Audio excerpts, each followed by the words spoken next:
तो ये खूबसूरत कहानी है जो खिड़की खोलती है और आपको इनसे मुलाकात करवाती है। समझ में नहीं आ रहा था कैसे क्या करूं, और ख़ास करके जब साइकिल मेरी टूट जाती है और ट्रैक्टर वाला उसको रौंद देता है तो मैं तो पूरा बिखर ही जाता हूं। तो ये पता नहीं, मतलब उस वक्त एक्टिंग का ख्याल नहीं आता था मन में। नमस्कार, मैं प्रकाश झा और आपसे गुजारिश है कि आप न्यूज़ इंडिया देखते रहें, सब्सक्राइब करें, लाइक करें, शेयर करें। नमस्कार, मैं हूं शाइस्ता। आप देख रहे हैं न्यूज़ इंडिया। बुलंद आवाज़ और ऐसी शख्सियत के मालिक के तरबियत अपने आप ही खुश हो जाए। हमारे साथ हैं प्रकाश झा साहब, हमारे साथ हैं अमगनी साहब। आज मट्टो की साइकिल पर सवार होकर दोनों यहाँ पहुँचे हैं। सर, ट्रेलर मैंने देखा है, बहुत खूबसूरत है। एक आपने गरीब आदमी की रूह को पर्दे पर उतार दिया है, तो फिल्म के बारे में कुछ बताएं। सही कहा आपने, ये फिल्म एक बहुत खूबसूरत कहानी है।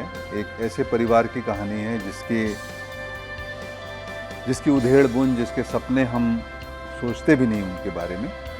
वो दिन रात वो हमारे आगे पीछे इधर उधर हमारे लिए काम करता रहता है, चाहे वो 4 ईंटें जोड़ दे या कुछ पत्थर तोड़ दे या हमारा घर साफ कर दे या कोने पे खड़ा होकर धनिया बेच दे या हमारा ऑटो रिक्शा चला दे। वही है जो हमारी ज़िंदगी संवारता रहता है, उसको संभालता रहता है, लेकिन हम उसके बारे में सोचते नहीं, हम उसको जानते नहीं। तो ये खूबसूरत कहानी है जो खिड़की खोलती है और आपको इनसे मुलाकात करवाती है और एक बहुत खूबसूरत कहानी कहती है मट्टो की और उसकी साइकिल की, उसकी बेटियों की, उसके परिवार की, उसके समाज की, उसके दोस्तों की, उसके सपनों की। ये कहानी है मट्टो।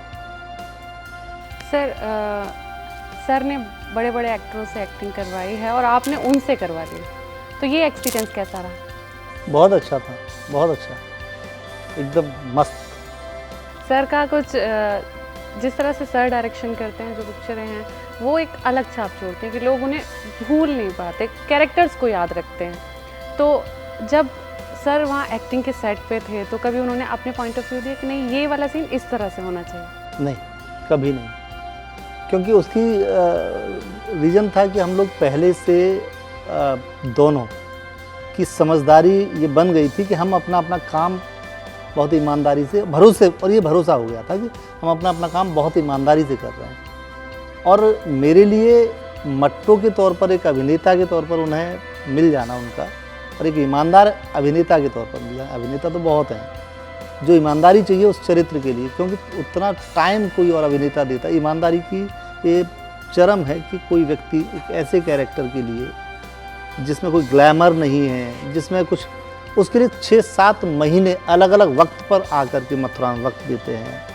और आप समझेंगे कि हम ढाबे से खाना मंगा करके, न्यूज़ पुराने अखबार में रोल करके मंगा करके खिलाते थे और वो खाते थे। और ये कोई, आप कहेंगे ये तो बहुत आसान नहीं है। असल में उस काम के लिए जो लगन चाहिए थी, जो मेहनत चाहिए थी, उन्होंने करी, और यही चीज़ थी जिसने मुझे आसान कर दिया उस डायरेक्शन करने में और उसे बनाने में। मुझे कोई दिक्कत आई नहीं कैसे भी।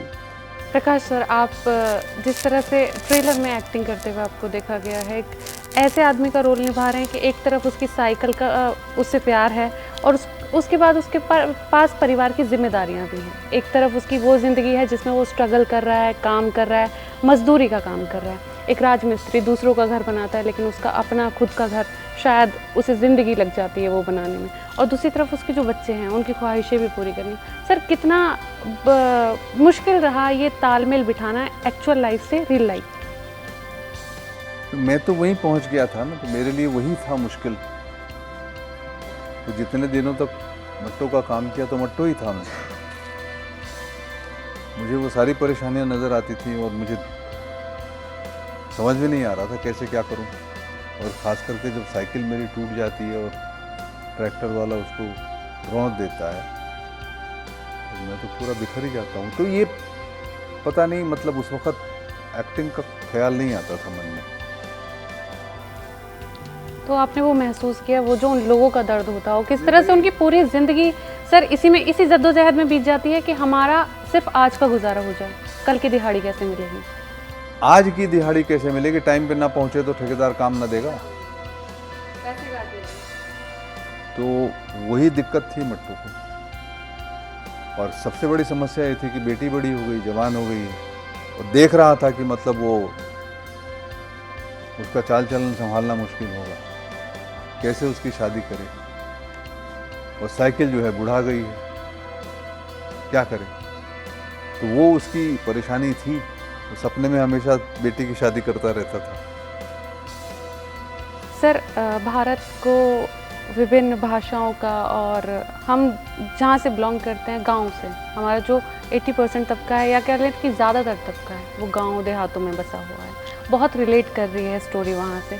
तो सर क्या माने पॉपुलेशन को कितना टच करेगी? ये हर आदमी को टच करेगी, क्योंकि हम सब वहीं बिलोंग करते हैं। क्योंकि जब जिसके अंदर इंसानियत है, जो एक दूसरे से के दर्द को समझ सकता है,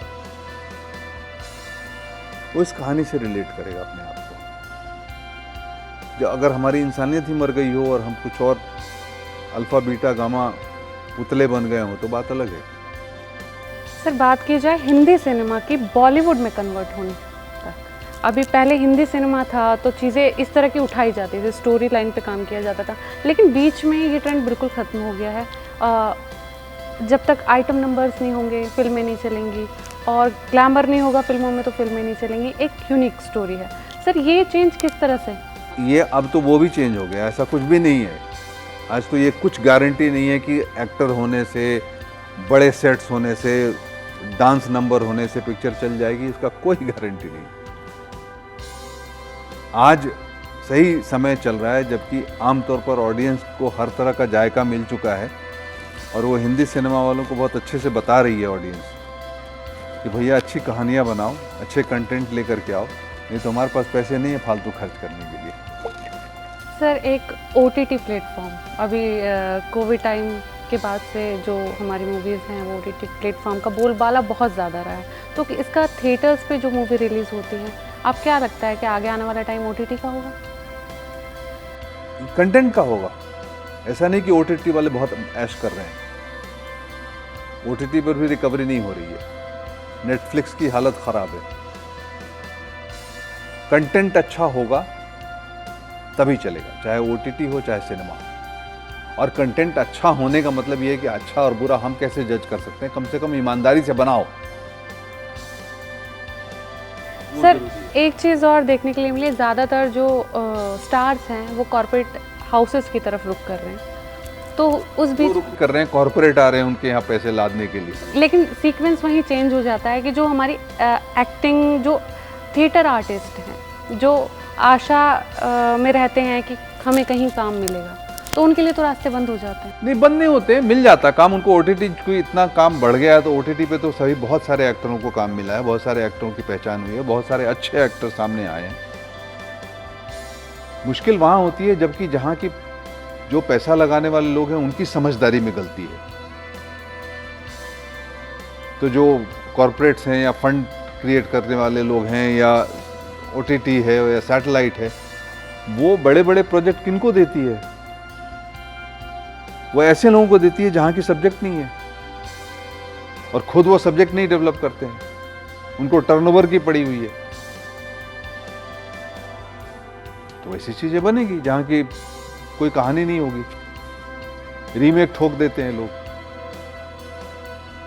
सर आजकल फिल्में जो हैं बजट के हिसाब से डिसाइड की जाती है। 500 करोड़ की फिल्म आई है तो बड़े बैनर की फिल्म होगी तो बहुत चलेगी, और जो कंटेंट बेस्ड स्टोरी होती है, जो एक्चुअल में ज़मीनी स्तर से उठाई हुई, जैसे मट्टो की स्टोरी है, तो इनको प्रेफरेंस उसके मुकाबले थोड़ी कम दी जाती है। इसकी वजह क्या है? वो ठीक है, उसमें कोई बाजार में जो बड़ी चमक दमक वाली चीज़, अच्छी बड़ी गाड़ी आ जाएगी तो सबकी निगाह उसके ऊपर पड़ेगी, ठीक है।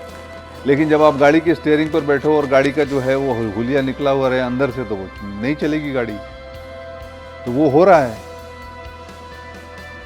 इतनी बड़ी बड़ी पिक्चरें आती हैं और ऑडियंस को पता चल जाता है इसमें है नहीं कुछ, तो नहीं जाती ऑडियंस।